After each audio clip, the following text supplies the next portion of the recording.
Page 35, change on C. We're learning a new symbol here in this lesson, the half rest. So let's talk half rest. We've had the other rests so far. You've had a whole note and a whole rest.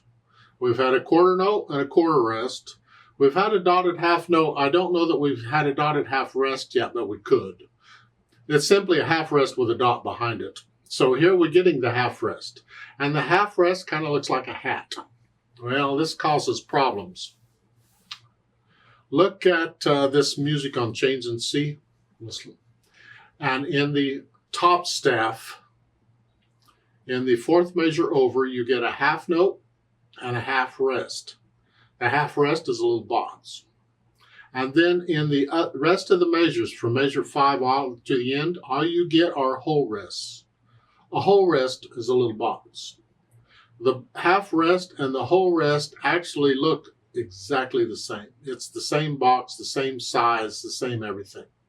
The only difference is where it is on the staff. See, they're both in the same space, but the whole rest hangs below the line and the half rest sits above the line. How you go about remembering which is up to you. I think about it as a whole rest is worth more beats, so it's heavier.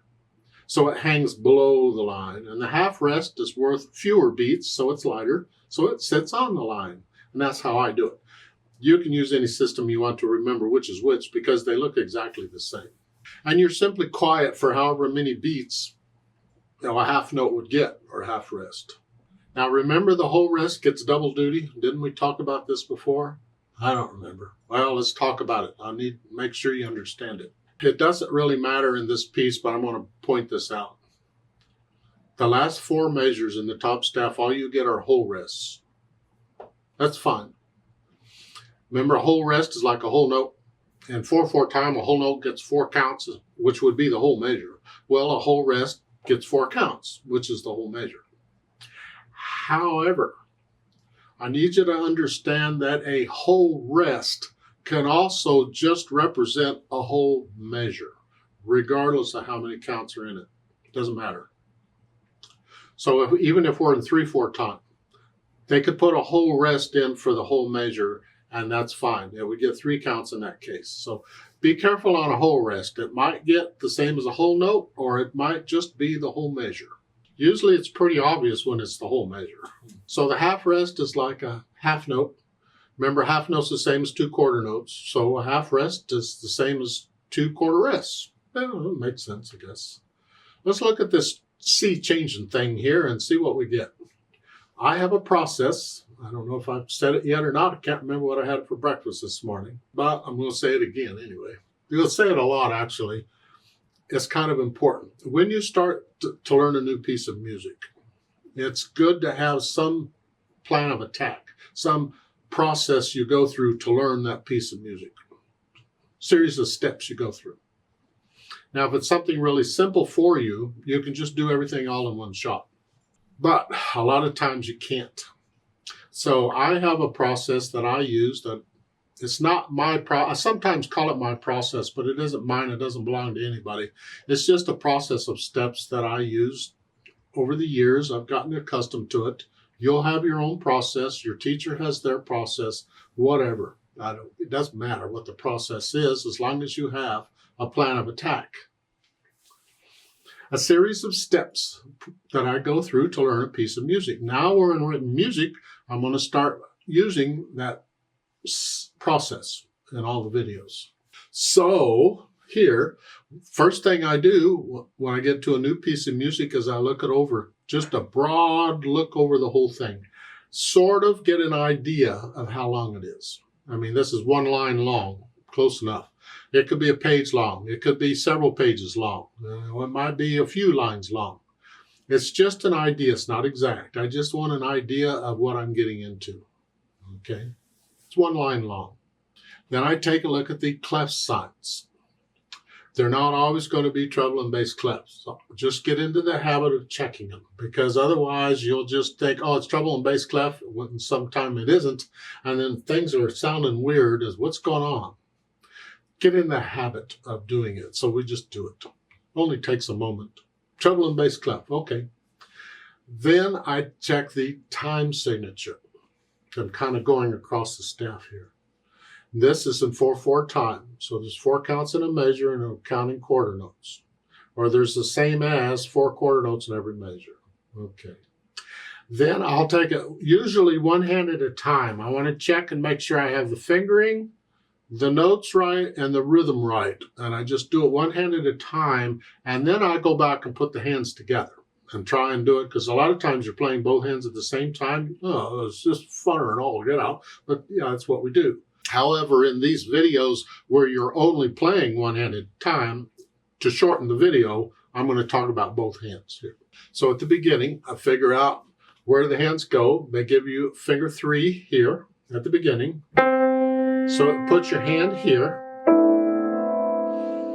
And the left hand, when it comes in on measure 5, is also middle C with 3rd finger here. Well, that doesn't work real well because the right hand's in the way. In this case, I got to leave the left hand out of the way. I can leave it on my lap or somewhere out of the way. It could be down here somewhere. I don't care. Just out of the way. And then when I'm done with the right hand, I'll get the left hand in place. And when the left hand does go in place, it's 3rd finger on, which is here again. Now you'll notice on each of these measures, the finger number's changing. As I said before, you can play the note with any finger. This is good practice to change these fingers on these both. Remember repeated notes when you have a note played more than once? Well, all of these C's, they're all repeated. But here we're changing it from 3 to the next measure is a 2. You just come over 1. And the next measure is a 1. You come over again.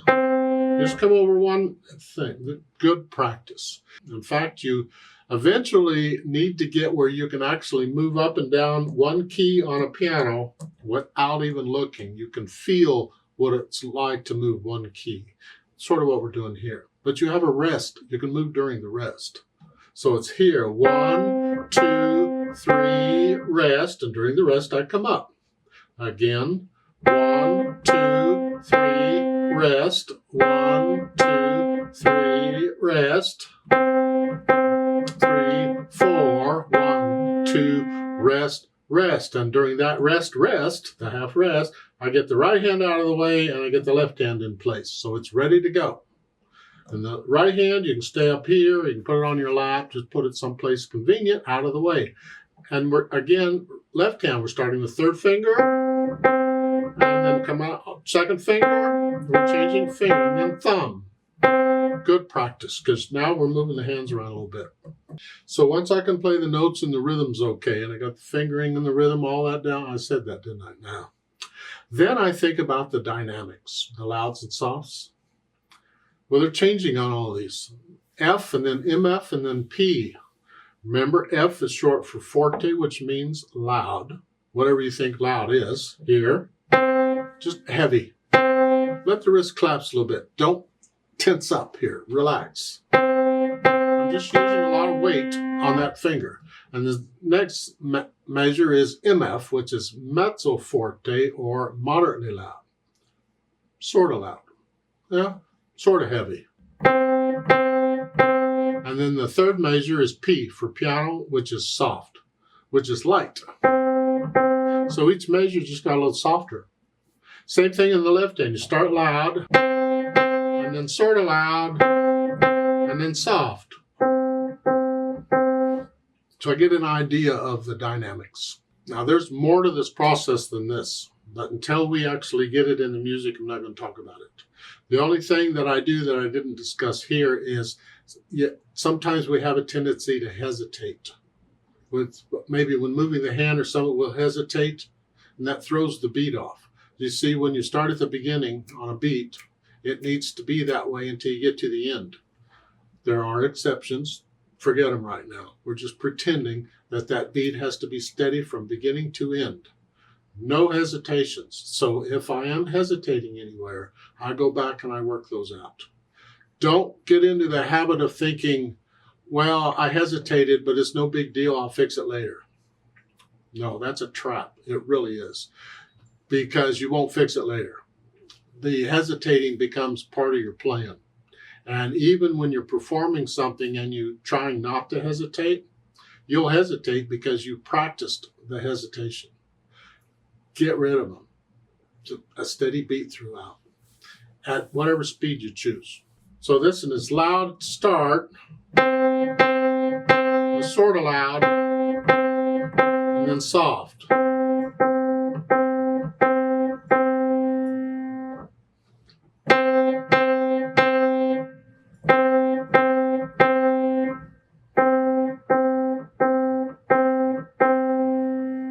Something like that. Don't copy me, please. I hesitate playing or demoing these because you'll just copy me. Oh, is that how it goes? Okay. No, I'd like you to read the music, get into the, try and feel something, even if it's just a bunch of middle C's. Try and feel something. Let's play this together. And a lot of my videos, I haven't done it up until now because this is really the first time we got something with music in it, written music. But in most of my videos, I have a section toward the end of the video called Play With Me. The starting point of that section is in the description of every video, if it has it. So you can always come back to the video later after you've learned the song and go right to that section. Because if you have a teacher and you play a wrong note or you get the rhythm wrong or something, the teacher will tell you. Hopefully, the teacher will tell you. But if you don't have a teacher, how do you know if you play a wrong note or if your rhythm is wrong? How do you know? Even demoing it, even listening to me play it, you can still get it wrong. So the Play With Me section is for that. Play it with me. You should play the same note I'm playing at the same time I'm playing it. If it sounds different, and hopefully you can tell if your note playing is different than mine, then you got something off here. So let's play this together slowly. I'm going to give us 4 counts because it's 4 counts in a measure. The counts I give you is based on the time signature. 1, 2, ready, go. That's 4 counts. And let's play this together. Now, one thing I don't do in the Play With Me is the louds and softs. We're not performing it. We're playing it slowly just to check the notes and the rhythms. So I'm not doing any louds and softs, just the notes and the rhythms. And the fingering too, of course. Just play it along with me. 1, 2, ready, go. Rest. Rest.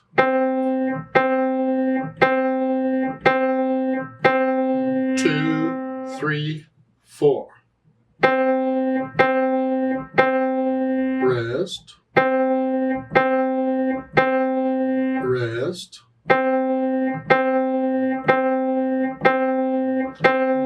2, 3, 4.